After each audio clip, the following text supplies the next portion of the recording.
এখন দেখব 4.2 এই অংশ চিহ্নযুক্ত রাশির গুণ।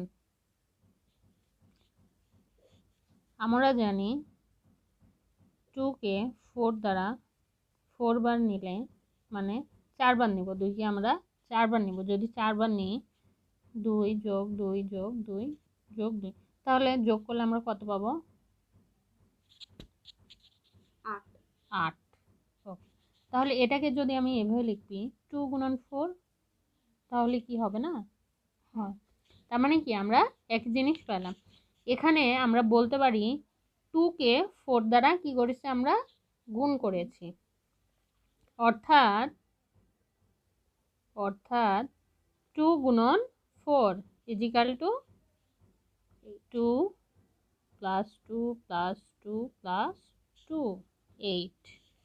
যে কোনো বীজগণিত রাশি আমরা কি জানি? A B